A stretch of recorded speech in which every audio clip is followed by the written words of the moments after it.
అందరికీ నమస్కారం. గతంలో తెలుగు వెలుగు మాసపత్రికలో ప్రచురించబడిన షడ్రసోపేతమైన సాహితీ విందు మీకోసం సాంబారులో చందమామలు. తెలుగువాడు మంచి భోజన ప్రియుడని వేరే చెప్పవలసిన పని లేదు. మన విస్తరణి ఉత్తరాది భోజనాలతో పోల్చి చూస్తే ఎవరికైనా ఆ విషయం తెలిసిపోతుంది. అభిరుచుల్లో వైవిధ్యాన్ని గమనిస్తే ఆశ్చర్యం కలుగుతుంది.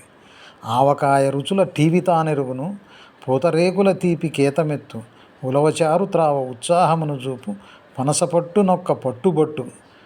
వాడెవడని అడిగితే జవాబు కోసం తడుపుకునే అవసరం రాదు. కనుకనే దేశ దేశాల్లో తెలుగు రుచులు నేడు రాజ్యమేలుతున్నాయి.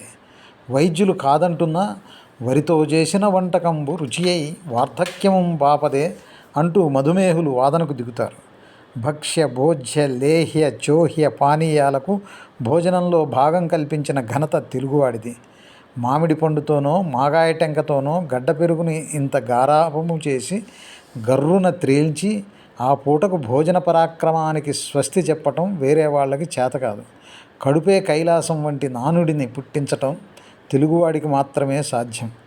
కాబట్టే పరభాషల్లో అలాంటి పదబంధాలు కనపడవు. సరైన భోజన సదుపాయం దొరక్క చల్లాంబలి త్రావితిన్ రుచులు దోసంబంచు పోనాడితిన్ తల్లీ కన్నడ రాజ్యలక్ష్మి దయలేదా నేను శ్రీనాథుడన్ అని అదేదో ఘనకార్యంలా ఫిర్యాదు చేశాడంటే శ్రీనాథుడు కేవలం తెలుగువాడు కాబట్టే. కొరవి గోపరాజు సింహాసన ద్వాత్రింశకను గాని పాలవేకరి కదిరీపతి సుప్త సప్తతిని గాని తిరగేస్తే తెలుగువారి భోజన పదార్థాల పట్టిక పట్టరాని విస్మయాన్ని కలిగిస్తుంది.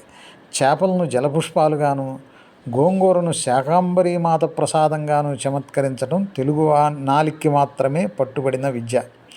ఏ గిరీశాన్నో నిలదీస్తే అన్నం పరబ్రహ్మస్వరూపం అన్నవాడు ఆంధ్రుడే అని ఠక్కును చెప్తాడు. చల్దివన్నం తినడానికి అభ్యంతరం లేదని బుచ్చమ్మకు అందుకే గట్టిగా చెప్పగలిగాడు. మహాభారతంపై మమకారాన్ని ప్రకటిస్తూ వింటే భారతమే వినాలి అని ఊరుకుంటే తెలుగువాడు ఎందుకు అవుతాడు? తింటే గారెలే తినాలి అంటూ తన జింహ చాపల్యాన్ని జోడించడం తెలుగువాడికే చెల్లింది. గారెలు తిందు నేను వడగాచిన నేతిని ముంచుకొంచు అనడం ఒకరి అభిరుచి విశేషం. తేనె పానకంలో నానబెట్టి పాకం గారెలుగా తినడం మరొకరికి ఇష్టం. ఆ సుధారసంబునందు ఊరిన గారెలు ఇచ్చు పరితుష్టికి పుష్టికి సాటిలేదిలన్ అనేది వీరి అభిప్రాయం. ఈవేళంటే కంగాళీ తిళ్ళు అంటే ఫాస్ట్ ఫుడ్స్ వచ్చిపడి తెలుగువాడి తిండి పుష్టి ఇలా ధ్వంసం అయింది. కానీ మన పెద్దల తిళ్ళు గుర్తు చేసుకుంటే మనం ఎంత అర్భకులమో తెలిసొస్తుంది.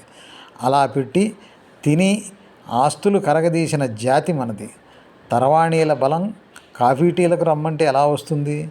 అరుణగభిస్తి బింబము ఉదయాద్రిపైం పొడతేర గిన్నెలో పెరుగును వంటకంబు వడపిండియలతో చల్దును పిల్లలకు ఎలా తినిపించేవారో శ్రీకృష్ణదేవరాయలు ఆముక్తమాల్యదలో వర్ణించాడు.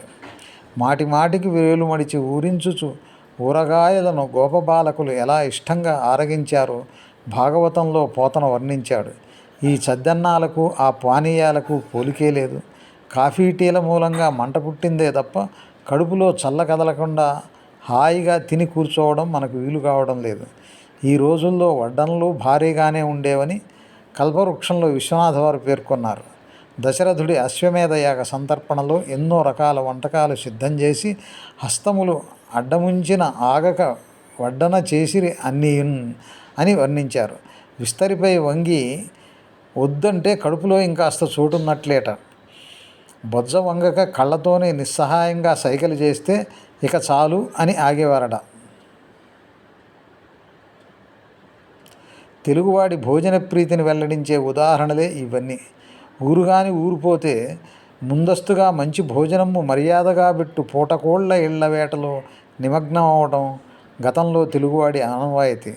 వండడం వడ్డించడం తినడంలోనే కాదు ఆరోగ్య విషయంలోనూ తెలుగువాడి అభిరుచి ప్రత్యేకమైనదేనని మళ్ళీ కొత్తగా నిరూపణ అయింది. ఇడ్లీ తెలుగువాడికి చాలా ఇష్టమైన పదార్థం. ఇడ్డెనల్ అనేది అటు కవుల ప్రయోగాల్లోనూ ఇటు నిఘంటువుల్లోనూ కనిపించే అచ్చ తెనుగు పదం. చిన్న చిన్న చందమామలు నునుమల్లెల మెత్తదనము నోటికి హితము జనప్రియులు రుచికరములు ఇడ్డెనలకు ఎనయైన భక్ష్యమేది ధరిత్రిన్ అని పులుసు వెంకటేశ్వర్లు కవి చెప్పినట్లుగా తెలుగువారు తినుచున్న ఇడ్డెన్లు తినుచుందురు నిత్యము అనిపిస్తుంది. పిండిని ఉడకబెట్టి ఆవిరిపై వండే పదార్థాన్ని ఇడ్లీ అంటారు. దాన్నే పనస ఆకుల మధ్య ఉబ్బడిగా ఉడికిస్తే అది పొట్టిక్క బుట్ట. ఆషాఢమాసపు చివరి రోజుల్లో కడుపులో పెరిగే క్రిముల నివారణకు పనసాకులతో సహా ఉడికే పొట్టిక్క బుట్టలోని ఆహారం దివ్య ఔషధం. సాధారణ ఇడ్లీకి సాంబారు చక్కని జత. సాంబారులో స్నానం చేస్తున్న ఇడ్లీ సుందరి ఓ సందర్భంలో శ్రీశ్రీ కవితలో మెరిసింది.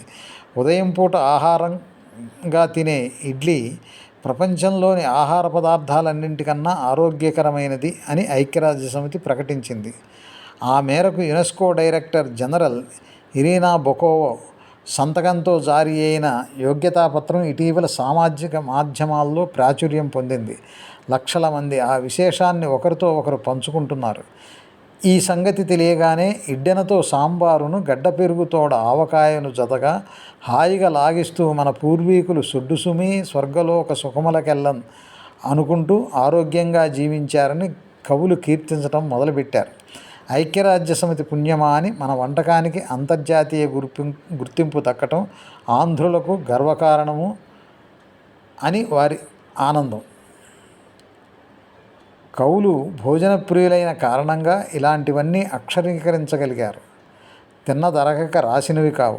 హాయిగా తృప్తికరంగా జీర్ణమైన ఆహారం భోజనం ప్రియుల్ని ప్రోత్సహించేదే తప్ప ఎవరిని చిన్నబుచ్చలేదు. ధన్యవాదాలు.